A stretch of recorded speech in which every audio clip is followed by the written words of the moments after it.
কসম, গাজওয়াতুল হিন্দের ডাক যদি আসে, ভারত নামে কোন দেশ পৃথিবীর অস্তিত্বে থাকবে না, অস্তিত্বে থাকবে না। বাংলাদেশের অস্তিত্ব নিয়ে লড়ালড়ি করবা? তোমাদের এমনিতেই শত্রুর অভাব নাই। তোমাদের ভারতের অভ্যন্তরীণ চিন্তা করো, 7 সিস্টার যদি লাড়া দিয়ে ওঠে, ভারতের ঘুম হারাম হয়ে যাবে। এই জন্য আমরা বলি মুশরিক মুমিনের শত্রু। বলেন সবাই, বলেন মুশরিক মুমিনের কি? মুশরিক কোনোদিন মুমিনের বন্ধু হতে পারে না। বিষয়টা মনে থাকবেন ইনশাআল্লাহ। এটা কোরআনের কথা। যত বড় উপদেশটাই বলুক, যত যাই বলুক, হিন্দু মুসলিম ভাই ভাই, এটা কোরআন বিরোধী কথা। আল্লাহ যারা শত্রু হিসেবে উল্লেখ করেছেন, আপনি আরে ভাই বলার কেডায়? কথা কন। মানুষের মিস্টেক হতে পারে, ভুল হতে পারে। আল্লাহ আমাদের সবাইরে কোরআনের প্রত্যেকটা কথা অন্তর থেকে বুঝে আমলে বাস্তবায়ন করার, সেই অনুযায়ী চিন্তা চেতনা লালন করার তৌফিক দান করেন, বলেন আমিন। তাহলে মুআয ইবনে জাবাল রাদিয়াল্লাহু তাআলা আনহুকে 1 নম্বর নবীজি আদেশ করলেন, লা তুশরিক বিল্লাহ, তুমি আল্লাহর সাথে কাউরে শরীক করবা না। ওয়া ইন কুতিলতা আও হুররিকতা, তোমারও যদি হত্যা করা হয়, আগুনে জ্বালানো হয়, আল্লাহর সাথে কাউরে শরীক করবা না। 2 নম্বর কথা নবীজি সাল্লাল্লাহু আলাইহি ওয়াসাল্লাম মুআয ইবনে জাবালকে বলেন, ওয়ালা তাউক্কান্না ওয়ালিদাইক, মুআয তুমি তোমার মা বাবার মনে কোনোদিন কষ্ট দিবা না। 1 নম্বর আল্লাহর সাথে কাউরে শরীক করবা না। 2 নম্বর ওয়ালা তাউক্কান্না ওয়ালিদাইক, তুমি তোমার মা বাবার মনে কষ্ট দিবা না। ওয়া ইন আমারাকা আন তাখরুজা বিন আহলিকা ওয়া মালিকা, তারা যদি তোমাকে সম্পত্তি থেকে বহিষ্কার করে দেয়, ঘর থেকে বের করে দেয়, তারপরে ও মা বাবা আর মনে কষ্ট দিবা না। আল্লাহ মা বাবার দোয়া নিয়ে আমাদেরকে চলার তৌফিক দান করেন, বলেন আমিন। 1 নম্বর আল্লাহর সাথে কাউরে শরীক কইরো না। 2 নম্বর মা বাবার মনে কষ্ট দিও না। মা বাবা যার নাই, ওই সন্তানের কাছে গিয়ে জিগায়েন, মা বাবা কত বড় নিয়ামত, কত বড় দৌলত। 1000 বার মনে চাইলেও আর কোনোদিন নিজের মারে একটা বার মা কয়ে ডাক দিতে পারবে না। 1000 বার মনে চাইলেও আব্বা কেমন আছেন, এই কথাটা আর একবার বাবারে ডাক দিয়ে বলতে পারবে না। এই জন্য মা বাবার মনে কোনোদিন কষ্ট দিবেন না। কথা, কাজে, আচার আচরণে, উচ্চারণে, চলা ফেরায়, ওঠা বসায়, ইশারা ইঙ্গিতে, এই 10 ভাবের কোনো ভাবে মা বাবার মনে কষ্ট দিবেন না। রাজি আছেন ইনশাআল্লাহ? পারলে ভালো ব্যবহার করেন, না পারলে চুপ থাকেন, তারপরেও বেয়াদবি করেন না।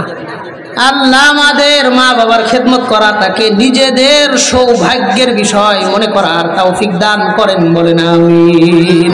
মা বাবার খেদমত করা সৌভাগ্যের বিষয়। যাদের মা বাবা বেঁচে আছে, আল্লাহ তাদের মা বাবাকে সুদীর্ঘ নেখায়াত দান করেন, বলেন আমিন। যাদের মা বাবা কবরস্থ হয়ে গেছেন, আল্লাহ তাদের কবরটারে জান্নাতের টুকরা বানায় দেন, বলেন আমিন। 1 নম্বর কথা, আল্লাহর সাথে কাউরে শরীক করবা না। 2 নম্বর মা বাবার মনে কষ্ট দিবা না। 3 নম্বর নবীজি বলেন, ওয়ালা তাতরুকান্না সালাতান মাকতুবাতান মুতাআম্মিদা, মুআয তুমি জেনে বুঝে ইচ্ছা করে 1 ওয়াক্ত ফরজ নামাজ কাজা করবা না।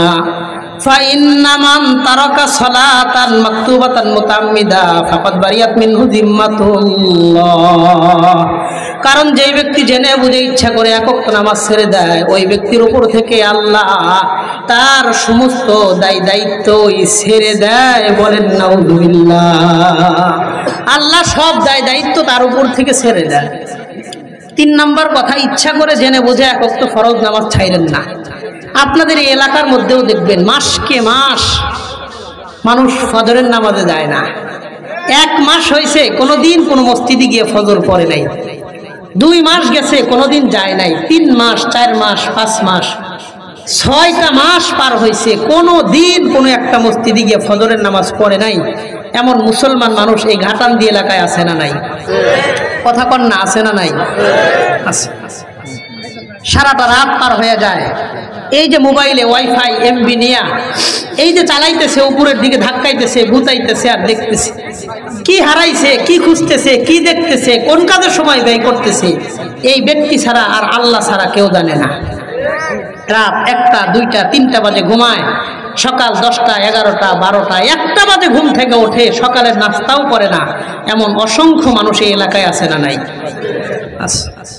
আল্লাহ আমাদের এই গাঠান্দি এলাকার প্রত্যেকটা নওজোয়ান ভাইকে 5 ওয়াক্ত নামাজি, দিনদার, পরহেজগার, মুত্তাকি হিসেবে কবুল করেন বলেন আমিন। বিশেষ করে আমার খুব কষ্ট লাগে, এই যে আপনি 3টা বাজে ঘুমাইলেন, সকাল 9টায় অ্যালার্ম দিয়ে রাখে, কারণ অফিসে যাইতে হবে, তার অফিসের গুরুত্ব বেশি, ফজরের নামাজের গুরুত্ব নাই। কথা কন, অনেক আছে।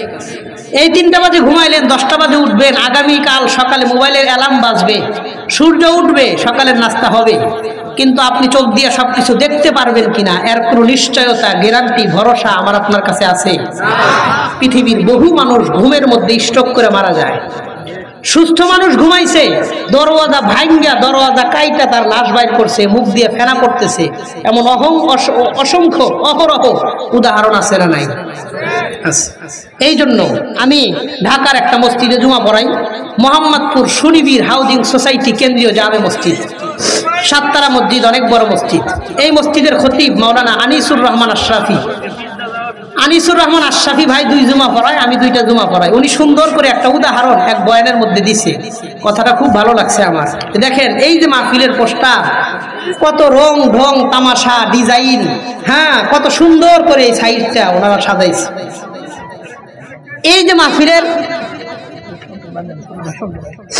মাহফিলের পোস্টারটা কত চিন্তা ফিকির করে ডিজাইন করে, হ্যাঁ, বিভিন্ন সুন্দর করে নামের তালিকা করে পোস্টারটা সাজাইলো।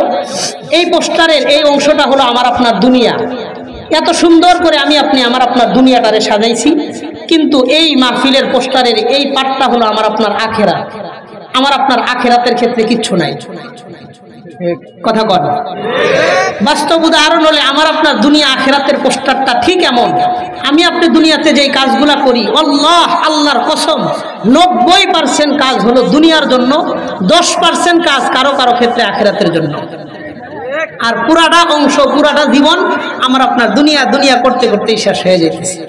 আল্লাহ আমাদেরকে 5 ওয়াক্ত নামাজি, দিনদার, পরহেজগার, আখেরাতমুখী হিসাবে কবুল করেন বলেন আমিন।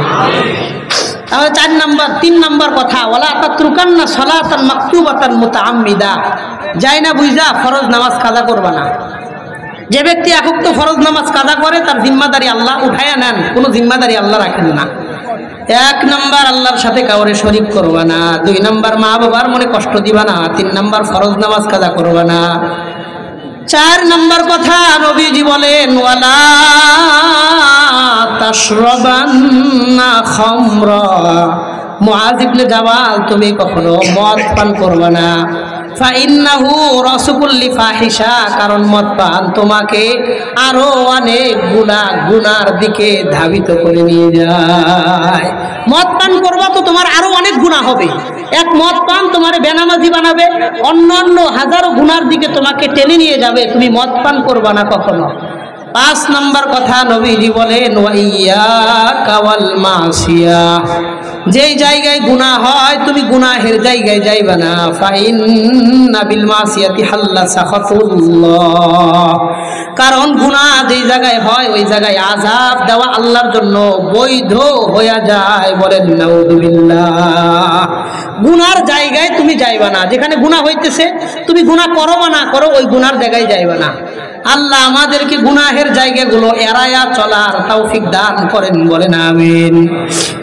এই গেল 6 নম্বর কথা, এই গেল 5 নম্বর কথা। 6 নম্বর কথা নবীজি সাল্লাল্লাহু আলাইহি ওয়াসাল্লাম বলেন, ওয়া ইয়্যাকা ওয়াল ফিরার মিনাজ জাহাফ, মুআয তুমি জিহাদের ময়দান থেকে পলায়ন করবে না।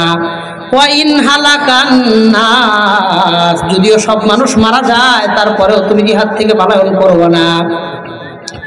7 নম্বর কথা নবীজি বলেন, ওয়া ইন আসাবান নাস মুতানুন ওয়া আনতা ফীহিম ফাসবুর, কোন এলাকার মধ্যে যদি মহামারী শুরু হয়ে যায় তুমি যদি ওই এলাকার মধ্যে থাকো সেখানেই থাকবা, দূরে কোথাও যাইবা না। এক এলাকায় মহামারী দেখা দিছে, তুমি এই এলাকার মধ্যে থাকলে এখানেই থাকবা, দূরে কোথাও যাইবা না, কারণ দূরে গেলেই তুমি মহামারী থেকে বাঁচতে পারবা না, এখানে থাকলেই তুমি মারাও যাইবা না। দূরে গেলে বাইচে যাইবা বিষয়টা এমন না, এখানে থাকলে মইরা যাইবা বিষয়টা এমন না। যেখানে আসো সেখানে থাকবা, দূরে গেলেও তোমার তকদির পাল্টাইতে পারবা না, এখানে থাকলেও তকদির পাল্টাইতে পারবা না। এই জন্য কোনো এলাকার মধ্যে মহামারী, দুর্যোগ, দুর্ভিক্ষ দেখা দিলে সেখানেই থাকবা, দূরে কোথাও যাইবে না। 8 নম্বর কথা নবীজি বললেন, ওয়ানফিক আলা আহলিকা মিন তাউলিকা। মুআজ, তুমি তোমার পরিবারের উপর তোমার সাধ্য মতন খরচ করবা। তোমার পরিবারের পিছনে খরচ করতে গিয়া কখনো কৃপণতা তুমি করবা না।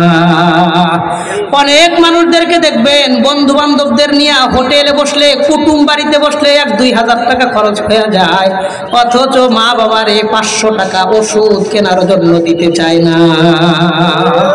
আছে না নাই? বন্ধু বান্ধবের পিছনে অনেক খরচ করে, কিন্তু মা বাবার পিছনে খরচ করতে রাজি না। এই জন্য আল্লাহ আমাদের পরিবারের পিছনে সাধ্য মতো খরচ করার তৌফিক দান করেন, বলেন আমিন। 9 নম্বর কথা নবীজি সাল্লাল্লাহু আলাইহি ওয়াসাল্লাম বললেন, ওয়ানফিক আলা আহলিকা মিন তাউলিকা ওয়া আখিফহুম ফিল্লাহ। তুমি তোমার পরিবারের মানুষদেরকে আল্লাহর ভয় শিক্ষা দিবা, তোমার পরিবারের সদস্যদেরকে আল্লাহর ভয় শিক্ষা দিবা, তাদের অন্তরে আল্লাহর ভয় তৈরি করবা। দেখবেন পরিবারের সদস্যরা এক লগে বৈশা টেলিভিশন দেখে, হঠাৎ করে বলে সকালে স্কুল আছে তাড়াতাড়ি ঘুমাও, কিন্তু সকালে ফজরের নামাজের কথা কয় না। একসাথে টেলিভিশন দেখতেছে, রাত 12টা বাজে, কয় তাড়াতাড়ি ঘুমা, সকালে না তার প্রাইভেট আছে। কিন্তু সকালে যে প্রাইভেটের আগে ফজরের নামাজ আছে ওই কথা কয় না। তার মানে এর কাছে প্রাইভেটের গুরুত্ব ওই ফজরের নামাজের চাইতে অনেক বেশি। এই জন্য দুনিয়াটা শিখাইতে শিখাইতে জানতে জানতে জানোয়ার হয়ে যায়, তারপরেও মানুষ হইতে পারে না। এই যারা ফজরের নামাজটারে পড়ায় নাই, প্রাইভেট পড়াইছে, উচ্চ শিক্ষিত বানাইছে, এদের মা বাবার এই বুড়া কালে দেখবে বৃদ্ধাশ্রমে পাওয়া যায়। আর যারা ফজরের আগে মাদ্রাসায় পড়াইছে, কোরআন শরীফ পড়াইছে, হাফেজ পড়াইছে, গাজীপুরে 4টা বৃদ্ধাশ্রম আছে, আমি 2টাই গেছি, আর 2টাই সময়ের কারণে যাইতে পারি না, দূরে। আমি একটা জিনিস দেখার জন্য গেছি, কোনো হাফেজ, কোনো মুয়াজ্জিন, কোনো ইমাম 7,000 টাকা, 6,000 টাকা, 5,000 টাকা বেতনে চাকরি করে। আপনাদের ঘাটাইল, গোপালপুর, ভুয়াপুর অনেক ইমামের বেতন 6,000 আছে না নাই? 3,000 টাকা বেতনে মুয়াজ্জিন করে, মুয়াজ্জিনের চাকরি করে। আলহামদুলিল্লাহ, 1,000 উপরে বৃদ্ধাশ্রমে মানুষ দেখছি, একজন ইমাম, একজন মুয়াজ্জিন, একজন হাফেজ, একজন কারি, হ্যাঁ, দারোয়ান মাদ্রাসার, তার কোনো মা বাবারেও বৃদ্ধাশ্রমে পাই নাই। অনেক বড় বড় ব্যাংকার, উচ্চ শিক্ষিত, ভালো মানুষ, ভালো করতে লাখ লাখ টাকা বেতন পায়, 30,000 টাকা দেয় তার মা বাবারে দেখার জন্য ওই জায়গায়, তারপরেও বাড়িতে তার মা বাবারে রাখে না। এটা তো দুনিয়ার বাস্তবতা। এই জন্য আল্লাহ নবী বললেন, ওয়াখিফহুম ফিল্লাহ, তোমার পরিবারের দিনদার বানাইবা, আল্লাহর ভয় তাদের অন্তরে শিক্ষা দিবা। 10 নম্বর নবীজি বললেন, ওয়ালা তারফা আনহুম মাসাকা আদাবা, তুমি তোমার পরিবারের উপর থেকে শাসনের লাঠি কখনো উঠাইবা না, সব সময় পরিবারের উপরে শাসনের লাঠি রাখবা, পরিবারের উপরে শাসনের লাঠি রাখবা, তাদেরকে শাসন করবা দ্বীনের জন্য, দুনিয়ার জন্য না। পরিবারকে শাসন ছাড়া ছেড়ে দিলে এমন বাঁকা হবে, টাইনা আর সোজা করতে পারবেন না। এই জন্য নবী বললেন, ওয়ালা তারফা আনহুম আসাকা আদাবা, তোমার শাসনের লাঠি পরিবারের উপরে রাখবা, তাদেরকে ভয় দেখানোর নিয়তে। এই ব্যাপারে নবীজি একটা হাদিসও বলেন, তিরমিজি শরীফের 495 নম্বর হাদিসের বর্ণনা। وعن عمرو بن شعيب عن أبيه عن جده رضي الله عنه قال, আমর ইবনে শুআইব তার বাবা, তিনি তার দাদা থেকে বর্ণনা করেন, قال رسول الله صلى الله عليه وسلم, আল্লাহর হাবিব সরকার দো আলম বর্ণনা করেন, মুরু আওলাদাকুম বিসসালাতি ওয়া হুম আবনাউ 7 সিনিন, তোমরা তোমার সন্তানদেরকে নামাজের আদেশ করবা যখন তাদের বয়স হয় 7 বছর। বলেন কয় বছর? তোমরা তোমাদের সন্তানদেরকে নামাজের আদেশ করো, ওয়া হুম আবনাউ সাবঈ সিনিন, যখন তাদের 7 বছর বয়স হয়, ওয়াজরিবুহুম আলাইহা ওয়া হুম আবনাউ 10 সিনিন, আর তাদেরকে নামাজের জন্য প্রহার করো যখন তাদের 10 বছর বয়স হয়। তার মানে 7 থেকে 10 3টা বছর পর্যন্ত সন্তানদেরকে আদেশ করো, 10 বছর হইলে শাসন করো। এবং নবীজি বলেন ওয়াফাররিকু বাইনাহুম ফিল মাযাজি, 10 বছরের বাচ্চাদেরকে এক বিছানায় ঘুমাইতে দিবাই না, তাদের বিছানাগুলো পার্থক্য করে দিবা। 10 বছর যখন আপনার ছেলে সন্তানের বয়স হবে, 2 ভাইকে এক কম্বল এক বিছানায় ঘুমাইতে দিবেন না, 2 বোনকে এক বিছানায় ঘুমাইতে দিবেন না, ভাই বোনকে ঘুমাইতে দিবেন না, মা বাবা থেকে আলাদা করে দিবেন, আলাদা ঘরের ব্যবস্থা করবেন। যদি আলাদা ঘরের ব্যবস্থা সম্ভব না হয়, অন্তত আলাদা আলাদা খাটের ব্যবস্থা করবেন। আলাদা খাটেও ব্যবস্থা না হইলে এক খাটে অন্তত আলাদা কম্বল, আলাদা কাঁথার ব্যবস্থা করবেন। তবুও বড় ছেলে বড় মেয়েদেরকে এক কম্বলের মধ্যে ঘুমাইতে দিবেন না। এটা ইসলামের কথা। 10 বছর হয়ে গেলে ছেলে সন্তানদেরকে এক বিছানায় ঘুমাইতে দিয়েন না, 2 ভাই এক কম্বলের নিচে দিয়েন না, 2 বোন এক কম্বলের নিচে দিয়েন না, ভাই বোন দিয়েন না, মা বাবার সাথেও দিয়েন না। আলাদা আলাদা বিছানা করেন, সম্ভব হলে আলাদা রুম করেন, সম্ভব না আলাদা খাট করেন। আলাদা খাট সম্ভব না, অন্তত এক খাটেই মাঝখানে কোল বালিশ দিয়া কাঁথা কম্বল আলাদা করে দেন, এক কম্বলের নিচে দিয়েন না। কারণ এতে তাদের পারস্পরিক শ্রদ্ধাবোধ নষ্ট হয়, পারস্পরিক সম্পর্কের অবনতি হয়, পারস্পরিক লজ্জা উঠে যায়। কথা বুঝতে পারছেন তো? এই জন্য আপনি গরিব যেই হালতেই থাকেন, হয় আলাদা রুম করেন, না হলে আলাদা খাট, না হলে অন্তত আলাদা বিছানা, বিছানা হলেও কম্বলটা আলাদা করে দিবেন। ইসলামের এই বিধান আমাদের সমাজে সাধারণত পাওয়া যায় না। বিয়ে হওয়ার আগ পর্যন্ত এক কম্বলের নিচেই থাকে, পরে বিয়ে হলে পরে আলাদা করে দেয়। এই জন্য এটা করবেন না। আল্লাহ আমাদের ইসলামের এই বিধানগুলা গুরুত্বের সাথে বাস্তবায়ন করার তৌফিক দান করেন, বলেন আমিন। 2টা হাদিস থেকে আমি আপনাদেরকে 15টা কথা শোনাইলাম।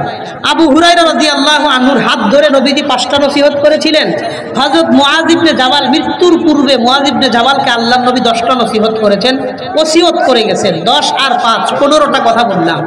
এবার চলেন এই বিষয়গুলা সাহাবায়ে কেরাম তাদের জীবনে কেমনে আমল করছে, সাহাবায়ে কেরাম তাদের জীবনে কেমনে আমল করছে। একটা ঘটনা বলে শেষ করব, আলোচনা গোছায় নিয়ে আসবো। রফিকুল ইসলাম মাদানী ভাই ঘাটাল পর্যন্ত চলে আসছে, ঘাটাল থেকে আসতে যতক্ষণ লাগে বলেন আলহামদুলিল্লাহ। আজকে কথা হয়েছে, মধুপুরে একসাথেই ছিলাম, মধুপুরে ওরে বয়ানে বসায় দিয়ে আমি আসছি।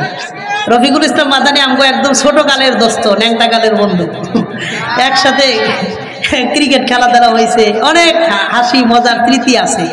ও আম করছে একটু ছোট, তারপরেও একসাথেই চলাফেরা ছিল। রফিকুল ইসলাম মাদানী বয়সে ছোট, কিন্তু আল্লাহ তারে সারা দেশে বড় বানায় দিছে।